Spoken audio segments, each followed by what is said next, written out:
Egunon eta mila esker guztioi gaur ona bertaratzeagatik. Gaur Kobetamendira etorri gara, Bilbo dugu atzean. Eta atzean Artxanda mendia ikusten dugu. Bilbotarrentzat, Bizkaitarrentzat, mendi garrantzitsua eta Euskal Herritar guztientzat, hainbat borroka latzen lekuko izan den mendia. Orain, faxismoaren aurka borroka egin zuen Euskal Gudarostea omontzen dute bertan. Eta guk omendu nahi ditugu orduan eta orain eta beti faxismoaren aurka borrokatu diren Euskal Herriko gizon eta emakumeak, beti borrokatu direnak, beti borrokatuko garelako faxismoaren aurka. Izan zirelako gara eta horregatik badakigu herri honek jakin zuela aurrera ateratzen oso garai zailetan. Horregatik dakigu jakin zutela ezarri zizkieten mugak gainditzen, beste herri bat amesten, baina ez amesten bakarrik jakin zutela herri hori egi bihurtzen, egi bilakatzen. Eta horregatik esaten dugu posible dela eta guk ere posible egingo dugula. Ez dugula etxiko eta horregatik etorkizuna eraikitzen hasi garela Euskal Herria Bildutik.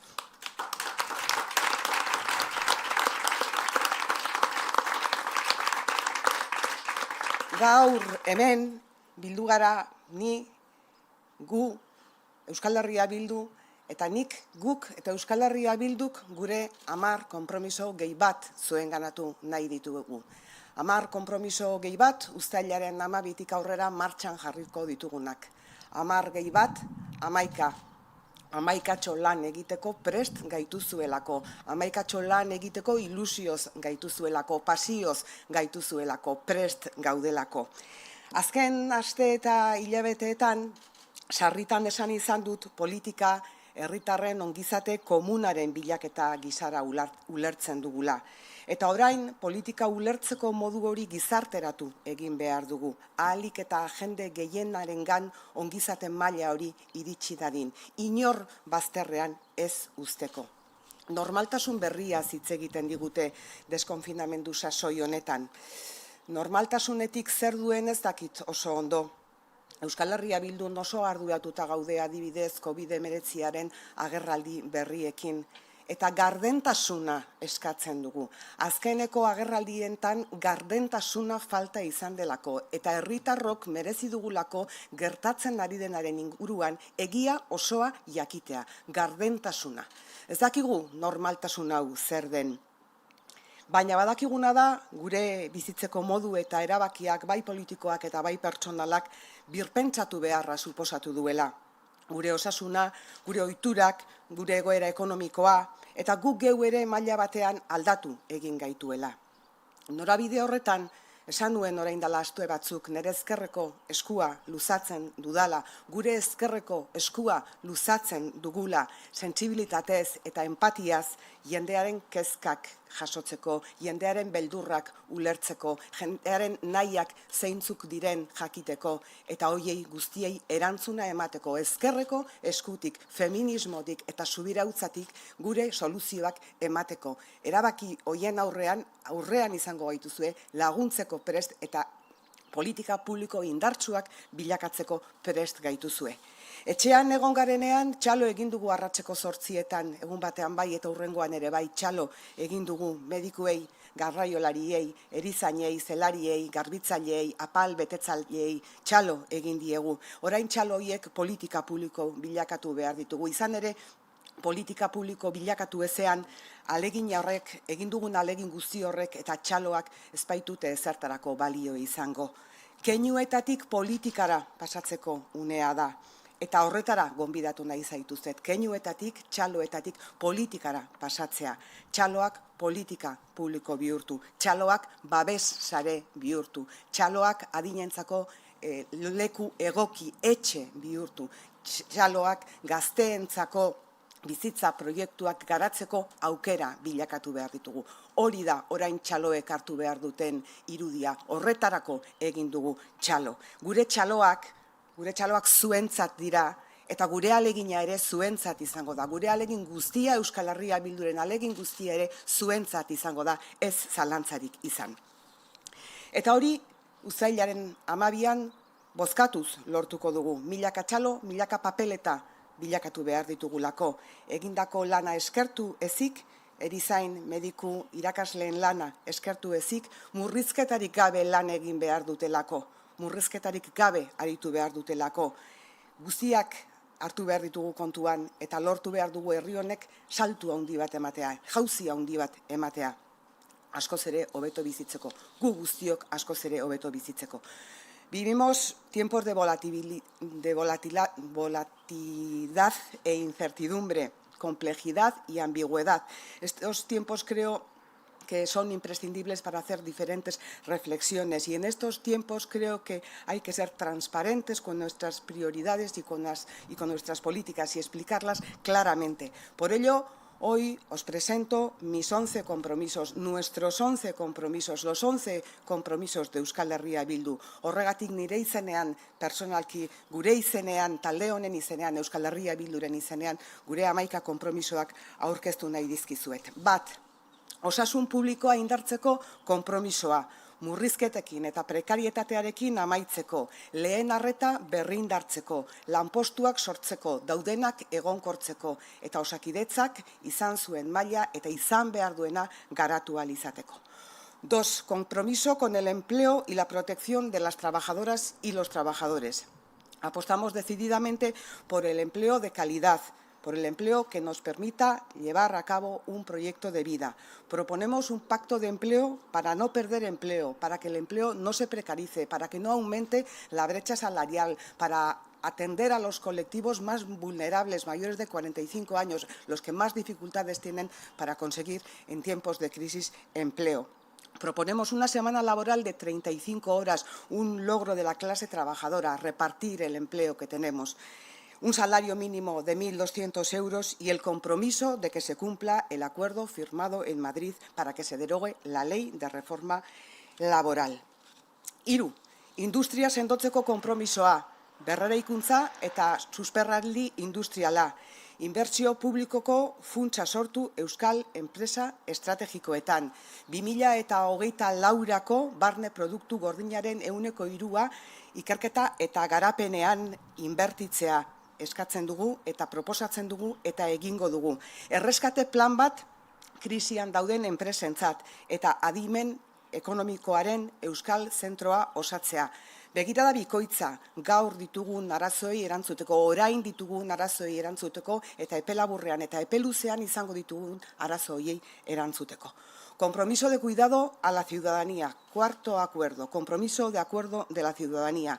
Cuidado de las personas mayores y cuidadoras. Garantizar el control público de los centros residenciales para personas mayores. Un salario de 1.500 euros para los y las trabajadoras de estos centros. Garantizar una renta de jubilación a las mujeres que han asumido el cuidado de sus familiares durante años en el hogar y sin que se les haya ayudado en absolutamente nada. Y crear un sistema vasco de servicios sociales adecuado a nuestro tiempo. Bost, gizarte babeserako konpromisoa, gizartea babesteko konpromisoa, bizitzak duin bizitzeko konpromisoa, generazio arteko elkartasunez. Horregatik haur eta gazteen oinarrizko errenta unibertsal bat proposatzen dugu, 120 eurokoa, baita gazteen emantzipaziorako errenta bat ere, eta 1.080 euroko gutxieneko pentsioa lana egin ondoren erretiro garaira iritsi diren personentzat. 6. compromiso, derecho a la vivienda para todos y para todas, 11.000 viviendas de alquiler público y convertir la comunidad en un territorio libre de desahucios, limitar el precio del alquiler y las ayudas directas para la rehabilitación de viviendas sostenibles energéticamente. 7. Larrialdi klimatikoari aurre egiteko konpromisoa. Larrialdi klimatikoari aurre egiteko CO2 isurketaren murrizketa 40%, 2030 urterako. Azpiegitura erraldorien moratoria, abiadura handiko trena eta hegoaldeko trenbide saihesbidearen moratoria bertan beherakotzea eskatzen dugu. Hondakinen tratamendurako azpiegiturak publifikatzeko estrategia eskatzen dugu. Zabortegiak nazionalizatu eta fiskalidade berdearen sustapena. Octavo compromiso, reformar el sistema educativo, ampliar y estabilizar la plantilla, reducir los ratios, 15 alumnos y alumnas por aula, inversiones en infraestructuras y acondicionamiento de espacios, incremento de las becas en un 50%, escuelas infantiles gratuitas y una nueva ley de educación. Euskaldunak euskaraz bizitzeko eskubidea daukagu. Gure 9. konpromisoa, euskararen eta euskal kulturaren aldeko konpromisoa. Euskararen legea eguneratu egin behar dugu. Administrazio euskalduntzeko plan bat behar dugu, behingoz. Kulturgintza eta kultur industriarako urgentzia talka plan integrala abian jarri behar dugu. Kultur profesional guztiek 2019ko diru sarrera garbien hileko bataz bestekoan eren 170 eta 100 artean gutxienaz jasoko dutela ziurtatzeko. Herri kultu baten aldeko apustua egiten dugu. Euskal herritarron justiziaren aldeko konpromisoa, gure 10. konpromisoa, Euskal herritarrontzat justiziaren aldeko konpromisoa. Euskal presoak Euskal herriratzeko eta gizarteratzeko, duintasunez integratzeko eta laguntzeko programa, espetxe politika alternatibo bat sustatuz, premiaz eman beharreko urratsa da, etxean nahi ditugulako.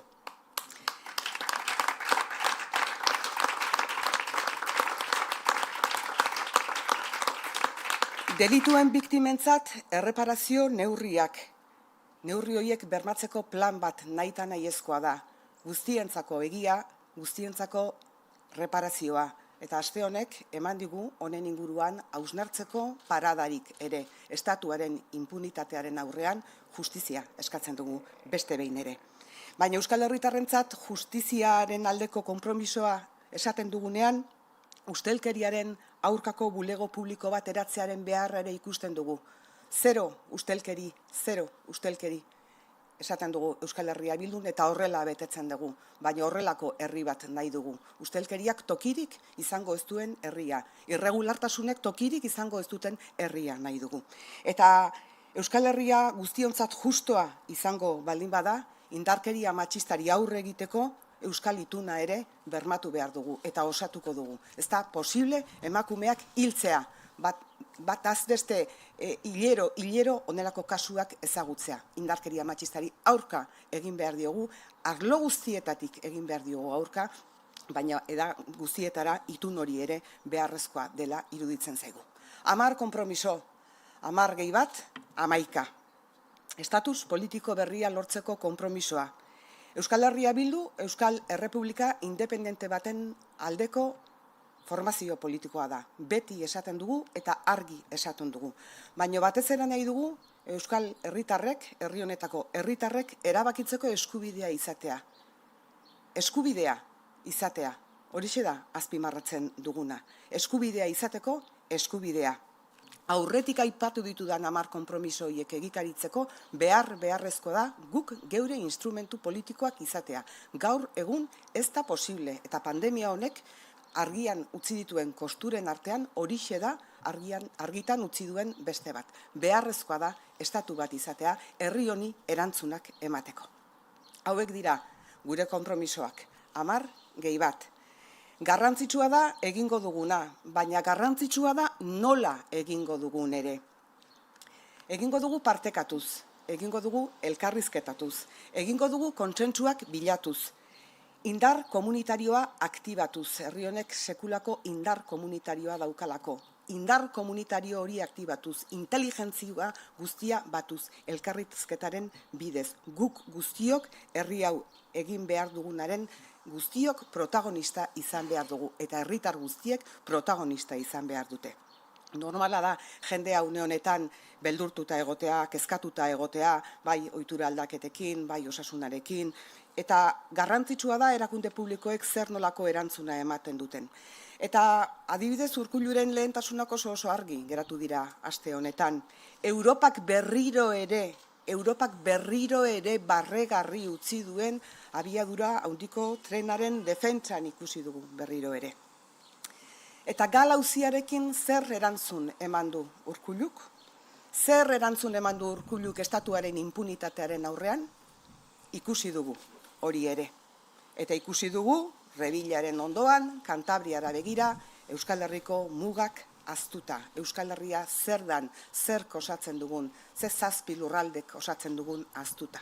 El mito de la buena gestión del modelo jeltzale y la leyenda de la supuesta bilateralidad han mostrado sus miserias e incidir en esa dirección solo supondrá ahondar en el agotamiento del modelo. Jendearen kezken aurrean, egoera honetan, erakundeak ezin dute arazo izan, konponbide bilakatu behar dute, eta jendearen behar eta interesen zerbitzura egon behar dute. Familiei laguntzen, enpresei laguntzen, osasun arloan laguntzen, hezkuntza arloan laguntzen, zenbat aldiz galdetu digute egun hauetan hezkuntza eragileek nola izango dan kurtso hasera, zenbat beldur dute gurasoek, zenbat galdera egiten dituzte ikasleek, nola izango da kurtso hasera, galdera horixe erantzuteko gai izan ez den administrazio bat. Erantzunak behar dituzte herritarrak eta erantzunak emateko prest gaudegu. En estos momentos no podemos seguir apegados a políticas caducas y a inercias del pasado. Este nuevo tiempo necesita de nuevos liderazgos, nuevos consensos construidos entre todos y entre todas. Necesitamos una nueva cultura política, nuevos liderazgos y consensos para conversar, para escuchar, para apoyar, para tranquilizar, para emocionar también, para emocionarnos y pensar que es posible un país mejor, porque es posible un país mejor, porque los nuevos problemas necesitan nuevas soluciones. Herri honi irtenbideak emateko prest gaude. Nagusiaren tresnek ez dute sekula eraitsiko nagusiaren etxea, esaten zuen Audre Lordek feminismotik. Eta guk feminismoa etxean, etxe berri bat eraiki nahi dugu, etxea atondu nahi dugu, herritar guztiek tokia izan dezaten etxe bat nahi dugu, inor bazterrean utziko ez duen etxe bat nahi dugu.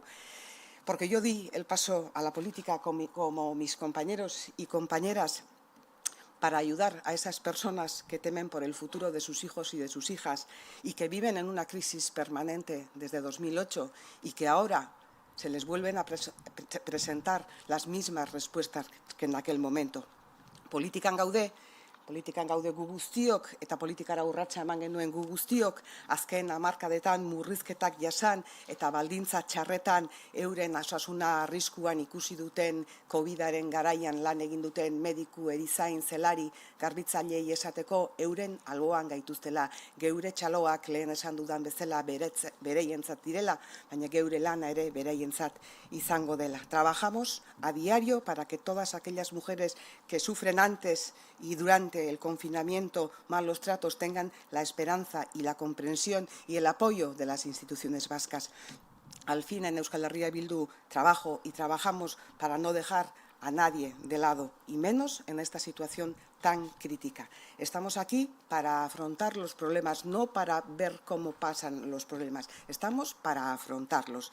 La medida de la buena y la mala política es el máximo bienestar al mayor número de personas. Yo estoy convencida de que es nuestro momento para llevar esta idea hasta el final, nuestro momento como Euskal Herria Bildu para empoderarnos, para gobernar, para actuar responsablemente, para actuar mirando a los ojos de la gente, para actuar, para dar salida a las preguntas y a los problemas de la gente. Hamaika konpromiso, erakundeek erantzuna eman dezaten. Azken 30 urtetako inertziak gaindituz, herri itxaropentsu bat eskaini ahal izateko. Nik hitza ematen dizuet, guk hitza ematen dizuegu, jendarteak behar dituen erantzun guztiak emateko lan egingo dugula egunero eta gelditu gabe. Horregatik esaten dugu 11 lan hartzeko prest gaudela. Euskal Herria Bilduk aukera eskaintzen dizue transizio baterako, berrikuntza baterako, berrikuntza hori gauzatu dadin. Transizio ekologikoaz hitz egiten dugu, eraldaketa feministaz, transizio industrialaz, teknologikoaz, herri honek erronka berriei aurre egin behar die. Ezin du itxaron erronka berri hoiei aurre egiteko, oraintxe hasita egin behar die aurre erronka berri hoiei. Transizio horretarako beste begirada bat behar da, beste begirada bat, beste indar bat, beste egiteko modu bat, beste talentu bat jarri behar dugu herri honen zerbitzura. Euskal Herria Bildun esan ohi dugun bezala jendearekin eta jendearentzat, herriarekin eta herriarentzat. Konbentzitu gaitezen hau dela gure momentua. Gure hitza ematen dugu, nire hitza ematen dut eta horretarako argi eta garbi ondoan behar zaituztegu. Daunako elkarrekin egingo dugulako, ondoan behar zaituztegu. Gertu eta prest. Ni prest nago, gu prest gaude. 11 konpromiso eta helburu sendo bat. Herri justu eta libre bat irabaztea. Eta beti esango dizuedana. Gurea askatasuna da.